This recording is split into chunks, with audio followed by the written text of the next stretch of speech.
ఇక ప్రపంచంలో ఎక్కడా లేనటువంటి అంబేద్కర్ విగ్రహాలకి వైసీపీ రంగులేసినటువంటి వ్యక్తి జగన్మోహన్ రెడ్డి. అంబేద్కర్ విగ్రహానికి ఎక్కడైనా సరే మనం ఒక యూనిఫామ్గా బ్లూ కలర్ వేస్తాం, కానీ వైసీపీ రంగులేసాడు ఈ జగన్మోహన్ రెడ్డి. ఇలా చెప్పుకుంటూ పోతే జగన్మోహన్ రెడ్డి అంబేద్కర్ గారిని అడుగడుగున అవమానించడే తప్ప అంబేద్కర్ గారికి ఎక్కడ కూడా ఆయన స్థానాన్ని గౌరవించినటువంటి వ్యక్తి కాదు ఈ జగన్మోహన్ రెడ్డి. ఇవాళ జగన్మోహన్ రెడ్డి పేరు తొలగిస్తే ఏదో జగన్మోహన్ రెడ్డి జాతి పిత అయినట్టు ఆయన పేరు తొలగిస్తే జాతి అడవాడు చేస్తున్నారు. నేను చెప్తున్నప్పుడు అంబేద్కర్ గారు చెప్పింది ఏంటి, జగన్మోహన్ రెడ్డి చేసింది ఏంటి? అంబేద్కర్ గారు మద్యపానం మాన్పించాలన్నారు.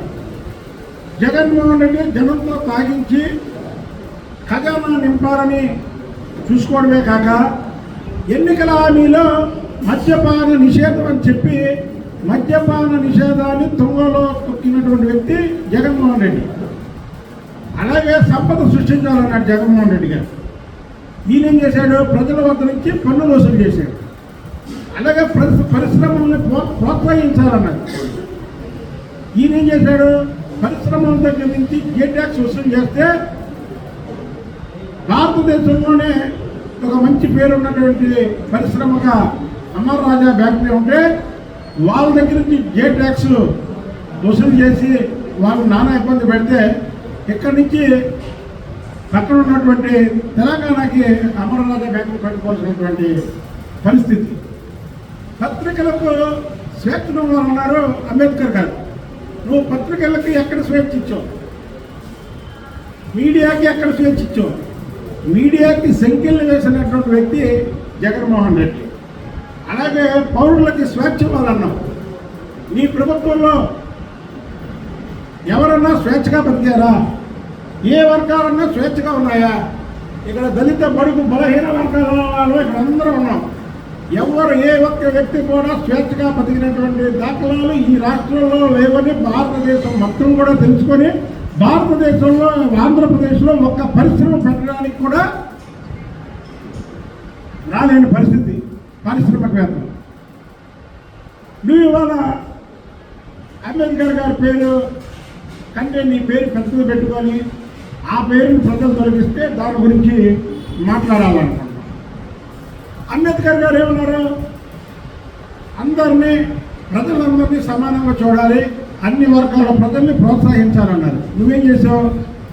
దళితులపై దమనకాండ, డ్రైవర్ సుబ్రహ్మణ్యం, డాక్టర్ సుధాకర్ని నీ వల్ల చనిపోవడం, అలాగే అబ్దుల్ సలాం కుటుంబం మొత్తం బలి. ఏమైందా వాళ్ళ? ఏ ఒక్క వ్యక్తినన్నా వెళ్ళి పరామర్శించావా? నువ్వు ఓదార్పు యాత్ర రాజశేఖర రెడ్డి గారు చనిపోయినప్పుడు మామూలుగా చనిపోయిన రాజశేఖర రెడ్డి ఖాతాలో వేసి రాజకీయం కోసం వాళ్ళ ఇంటికి వెళ్ళి ఓదార్పు యాత్ర పెట్టావు కదా. ఇలా చనిపోయినటువంటి వ్యక్తులు ఎవరినన్నా నువ్వు ఓదార్పు చేసావా? చెప్పు. ఇవాళ నువ్వు అంబేద్కర్ గారి పేరు కట్టి నీ పేరు పెద్ద పేరు పెడితే నువ్వు గోలగోలు చేస్తున్నావు. అసలు అంబేద్కర్ గారు విద్యతో సహా 27 సంక్షేమ పథకాలు రద్దు చేసి దళిత వర్గాల సంక్షేమ పథకాలు దూరం చేసినటువంటి ముఖ్యమంత్రి ఎవరైనా ఉన్నారంటే జగన్మోహన్ రెడ్డి. 27 సంక్షేమ కార్యక్రమాలు రద్దు చేశాడు. విదేశీ విద్య, నిరుపేదలకు విదేశీ విద్య పెడితే అంబేద్కర్ వారసత్వ పథకాన్ని 4 ఏళ్ల పాటు రద్దు చేసి ఎన్నికల ముందు దాన్ని జగన్మోహన్ రెడ్డి పేరుకి పెట్టుకున్నటువంటి సైకో ముఖ్యమంత్రి ఎవరైనా ఉన్నారంటే జగన్మోహన్ రెడ్డి. ఇలా పోతే సప్లం నిధులు 40,000 కోట్లు దారి మళ్లించాడు. ఆ నిధులు ఎవరండి? దళితులు కావా? దళిత డ్రైవర్ సుబ్రహ్మణ్యాన్ని హత్య చేసి డోర్ డెలివరీ చేస్తే ఎమ్మెల్సీని పక్కన పెట్టుకొని మాట్లాడినటువంటి వ్యక్తి ఈ జగన్మోహన్ రెడ్డి. ఇలా చెప్పుకుంటూ పోతే దళితులకి నీ మీద ఎంత కోపం ఉందో ఒక చిన్న ఉదాహరణ చెప్తా. డాక్టర్ బిఆర్ అంబేద్కర్ గారి విగ్రహం విజయవాడ ఒడ్డులో పెట్టాం. అక్కడ 30 ఎకరాల్లో పెట్టకూడదని. అయినా సరే మేము 30 ఎకరాల్లో అమరావతిలో మళ్ళీ అంబేద్కర్ గారి విగ్రహం పెడతాం. నువ్వు చేసినటువంటి సైకో పని, నువ్వు చేసినటువంటి 226 కోట్లు ఏదైతే నువ్వు తీసావో డాక్టర్ అంబేద్కర్ గారి పేరు చెప్పి నీకు విజయవాడలో ప్రతి దళితుడికి తెలిసి మే 11 ఎన్నికల రోజు ఆవేశం కట్టలు తెంచుకొని తెలుగుదేశం పార్టీ మీద కుదేరు. ఎందుకని నువ్వు అంబేద్కర్ గారి విగ్రహాన్ని ప్రేమతో పెట్టలా, 226 కోట్లు నొక్కడానికి పెట్టాడు. దానికి అయ్యింది 170 కోట్లు అయితే ఖర్చు, 404 కోట్లు బిల్లు పెట్టుకున్నావు. 226 కోట్లు నువ్వు నొక్కిసావు. కాబట్టి నీకు ఇవాళ విజయవాడ ప్రజలు తగిన పొరపాటు చెప్పి, కాబట్టి అంబేద్కర్ గారి పేరు చెప్పే అర్హత జగన్మోహన్ రెడ్డికి లేదు.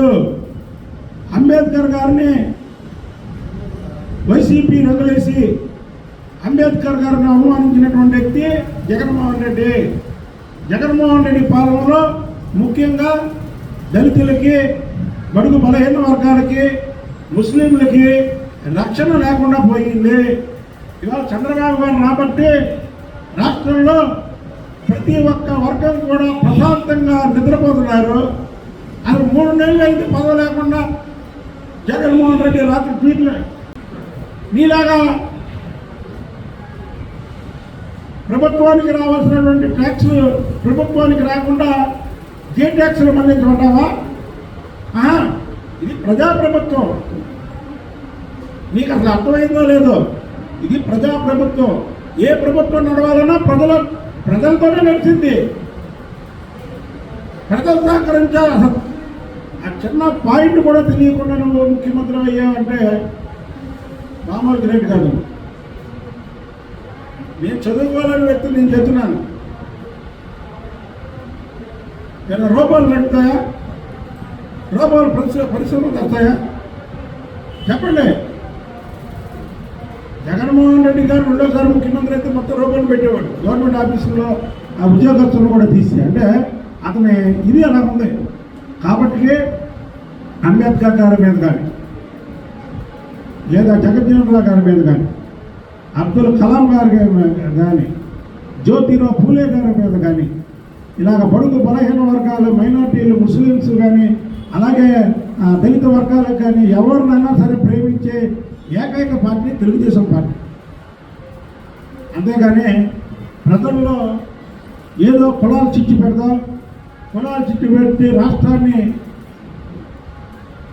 ఆహుతి చేసి వచ్చే పరిశ్రమలు రాకుండా చేద్దామని జగన్మోహన్ రెడ్డి కళ్ళకంటున్నాడేమో. జగన్మోహన్ రెడ్డి చంద్రబాబు నాయుడు గారి పాలనలో లా అండ్ ఆర్డర్ అనేది కంట్రోల్లో ఉంటుంది. అది 96 నుంచి ఆయన ముఖ్యమంత్రిగా చేసినప్పటి నుంచి కూడా నువ్వు చూస్తున్నావు, ప్రజలు చూస్తున్నారు. నీ వల్ల కాదు కదా, నీ తాత రాజారెడ్డి వల్ల కూడా ఇక్కడ ఈ రాష్ట్రంలో అలజడి సృష్టించడం అనేది జరగని పనిని నీకు తెలియజేస్తున్నాను.